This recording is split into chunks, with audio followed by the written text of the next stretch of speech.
and welcome back again to my channel. My name is Katie and today I'm going to be answering a very frequent asked question: how do I do my pricing? But before we do that, if you have not subscribed to my channel, please go ahead and do that. I would love to have you as a subscriber. Follow me on Instagram at @NeoPartyDeco. I am posting content weekly about balloon styling and event rentals. And with that said, let's get started. So before I tell you how I do my pricing, I want to make some disclaimer here.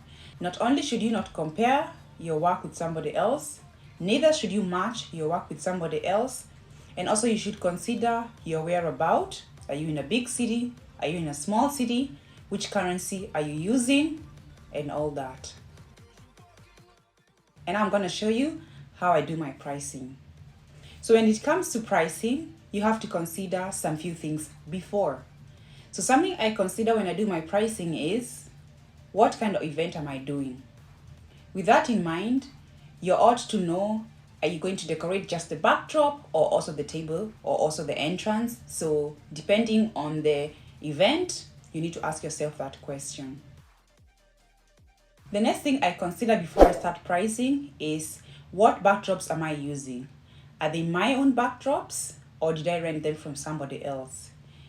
If they are my backdrops, how much do I charge for each backdrop? And if you rented it from somebody else, then you also have to consider this pricing when you want to start pricing your balloon decoration or your backdrop or your event. Now you have the event that you're going to decorate and you have your backdrops with you. Let's continue pricing. So I normally price the materials, which includes the balloons and the accessories I'm going to use. The numbers of the balloons I'm going to use, and then the accessories I'm going to use with it. It includes balloon dot, it includes fishing line, it includes the 2.6-inch balloon, it includes any other small accessories that you're going to use. You need to price that. You don't want to give it for free. So, but how do I know how much I need?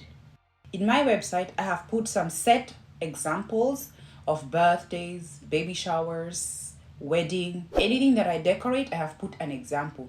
So when a customer comes and tells me I want this set of baby shower, the question is always, do they need more of what is in the set picture or do they need less? That way you're able to calculate how much you need. And also for me, giving the set example, it was slower in the beginning. I didn't think the customer are going to like it. But for me, it gives me a little bit of time, of room to conversate with them about the pricing. Because my idea is, if you just put a picture there, of course, something that you've created, the first thing they ask you is, what is the price? And for me, when I put the price there, they don't only come with me ready to book because they know how much it's going to cost. But on my set, I have also written down, this set is changeable. So you have the event, you have the backdrops, you have the balloons, you have your accessories. Now you have to consider the timing. How much time do you need to make a certain backdrop? Are you alone? So how do I charge my hourly? Of course, I'm not going to tell you how much I charge my hourly, but I took the charge that I earned on my job. So before I started the balloon styling, I was working somewhere else, and I took that hourly charge that I was charging there and I'm charging myself. You should do it what it fits for you. You can make it higher, you make it lower. It depends on your preferences or what you would like. For me, that just felt right for me, or at least for now. But if you are both of us, if I have to take somebody else to come and assist me, then I still charge for them, or I charge for the next person how much I charge my hourly. So this event is going to take shorter, but each one of us is going to get the same amount of money, and how long, it depends on how long we are going to take. Something to consider when you're pricing is, how far do you want to drive? How long do you drive to that event where it's going to take place? Are you going driving there and then coming back and then driving again and then coming back? So how I charge my driving is 30 kilometers around my circle, I do deliver for free. Above 30 kilometers from my circle, I charge 50 cents per kilometers. That should actually go high because the prices have gone up. But that's what we're talking about today. So I charge 50 cents per extra kilometers. So for example, a customer is living 60 kilometers away from me. I will take the 60 kilometers and then I remove the 30 kilometers, which I offer for free. And then I double it by 2. So that customer, instead of paying 120 kilometers, 50 cents per each, 60 kilometers. Because I just charge both ways of going and coming back.